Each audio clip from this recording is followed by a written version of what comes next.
ममता बनर्जी और अभिषेक बनर्जी पर जेल जाने का खतरा मंडराने लगा है। बंगाल में बीजेपी की सरकार बनने के बाद बुआ और भतीजे की पुरानी फाइलें खुल गई हैं। 15 सालों तक सत्ता में रहने के दौरान सत्ता की हनक में बुआ और भतीजे ने बेखौफ होकर जो किया है उसका हिसाब अब हो रहा है। पहले बंगाल के लोगों ने सत्ता से बाहर कर बुआ और भतीजे को उनकी असलियत बताई और अब कानून अपना काम कर रहा है। पश्चिम बंगाल पुलिस और केंद्रीय बलों की एक संयुक्त टीम ने कथित वित्तीय धोखाधड़ी के एक मामले में टीएमसी के राष्ट्रीय महासचिव अभिषेक बनर्जी के कोलकाता स्थित आवास पर शनिवार को तलाशी ली। हालांकि इस नाटकीय घटनाक्रम से बंगाल में एक नया राजनीतिक तूफान आ गया है।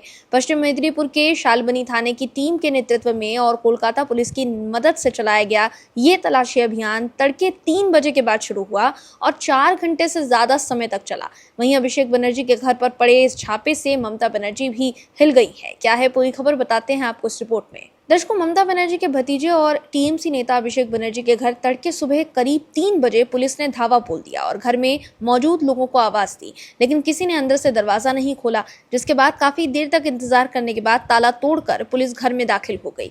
इसके बाद घर की पूरी तलाशी ली गई। इस दौरान घर के बाहर केंद्रीय बलों के जवान पहरा दे रहे थे। वहीं छापामारी के दौरान ही ममता बनर्जी भी दौड़ी दौड़ी अपने भतीजे अभिषेक बनर्जी के घर पहुंच गई। ऐसे में सवाल उठता है कि आखिर क्यों सुबह सुबह पुलिस अभिषेक बनर्जी के घर पहुंची और पूरा मामला क्या है और पुलिस के हाथ क्या लगा। दरअसल ममता बनर्जी के भतीजे अभिषेक बनर्जी के कालीघाट स्थित घर पर कोलकाता पुलिस ने शुक्रवार देर रात 3 बजे छापा मारा। पुलिस टीम सेंट्रल फोर्स के जवानों के साथ पहुंची थी। पुलिस अधिकारी अंदर गए, जवान गेट के बाहर पहरा देते रहे। ये तलाशी अभियान करीब 4 घंटे तक चला।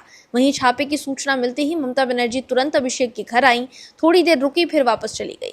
वहीं खबर के मुताबिक पुलिस ने जानकारी दी कि ये छापेमारी अभिषेक बनर्जी के पीए सुमित रॉय का पता लगाने के लिए की गई थी। अभिषेक बनर्जी के पीए सुमित के खिलाफ सालबोनी पुलिस स्टेशन में वित्तीय धोखाधड़ी को लेकर केस दर्ज है। तब से पुलिस सुमित की तलाश में है। सुमित रॉय का मोबाइल फोन आखिरी बार अभिषेक बनर्जी के कालीघाट आवास पर ट्रेस किया गया था, जिसके बाद पुलिस ने यहां छापा मारा। वहीं अभिषेक ने आरोप लगाया कि पुलिस अधिकारी ताला तोड़कर घर में घुसे और हर कमरे की तलाशी ली। अभिषेक के घर छापेमारी ऐसे वक्त की गई जब फर्जी हस्ताक्षर मामले में उनके खिलाफ सीआईडी जांच जारी है। दर्शकों, अभिषेक बनर्जी मुश्किल में फंस गए हैं। अभिषेक बनर्जी को 14, 15 और 16 जून को 3 अलग अलग मामलों में 2 जांच एजेंसियों के समक्ष पेश होना है। 14 जून को राज्य विधानसभा में विपक्ष के नेताओं की नियुक्ति से जुड़े एक महत्वपूर्ण प्रस्ताव पर कुछ टीएमसी के विधायकों के हस्ताक्षरों में कथित गड़बड़ी के मामले में सीआईडी मुख्यालय भवानी भवन में अभिषेक बनर्जी से पूछताछ होनी है। गौरतलब है कि इस मामले में गुरुवार को भी अभिषेक बनर्जी सीआईडी के सामने पेश हुए थे और उनसे करीब 6 घंटे तक पूछताछ हुई थी। वहीं 15 जून को बहुचर्चित शिक्षक भर्ती घोटाले यानी कैश फॉर स्कूल जॉब मामले में प्रवर्तन निदेशालय के सॉल्ट लेक कार्यालय में पेशी। वहीं 16 जून को विधानसभा चुनाव में पहले केंद्रीय गृह मंत्री अमित शाह को धमकी देने और हिंसा भड़काने के आरोपों से जुड़े मामले में फिर सीआईडी पूछताछ करेगी। कुल मिलाकर देखें तो अभिषेक बनर्जी के लिए अब कानूनी कार्यवाही से बचना मुश्किल हो गया है। वहीं टीएमसी सांसद सागरिका घोष ने एक्स पर लिखा कि तलाशी अभियान के दौरान पुलिस को कुछ नहीं मिला, बस राजनीतिक बदले की भावना, डराना धमकाना और मानसिक प्रताड़ना। ऑपरेशन लोटस उन सभी नेताओं को निशाना बना रहा है जो बीजेपी के आदेशों के आगे झुकने से इनकार करते हैं। विपक्ष के खिलाफ बदले की भावना से किया गया काम है, ये घटिया हरकत है, शर्म की बात है। वहीं ममता बनर्जी के खिलाफ भी 2 एफआईआर दर्ज हो चुकी है। ममता बनर्जी पर लगभग 2 महीने पुराने हेट स्पीच से जुड़े एक मामले में एफआईआर दर्ज की गई है। कोलकाता पुलिस ने कथित नफरत फैलाने वाले भाषण को लेकर उनके खिलाफ ये मामला दर्ज किया है। ममता बनर्जी पर पश्चिम बंगाल विधानसभा चुनाव से पहले कोलकाता में एक विरोध प्रदर्शन के मंच से कथित तौर पर सांप्रदायिक टिप्पणी करने का आरोप है।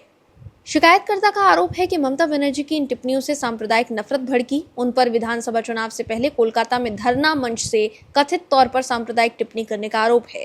वहीं इससे पहले वकील रिंकी चट्टोपाध्याय सिंह की शिकायत पर Siliguri cyber crime police station में ममता बनर्जी के खिलाफ मई में एक एफआईआर दर्ज की गई थी। दर्शकों, एक तरफ ममता बनर्जी के हाथ से टीएमसी निकल गई है। पार्टी के 60 से ज्यादा विधायक और 19 से 20 सांसद अपने आप को टीएमसी का असली गुट के तौर पर पेश कर रहे हैं। ऐसे में पार्टी तो हाथ से गई ही, साथ ही बुआ और भतीजे पर जेल जाने को लेकर भी तलवार लटक गई है। Bureau report, OMH news. आप दर्शकों से विनम्र निवेदन है कि चैनल को सब्सक्राइब जरूर करें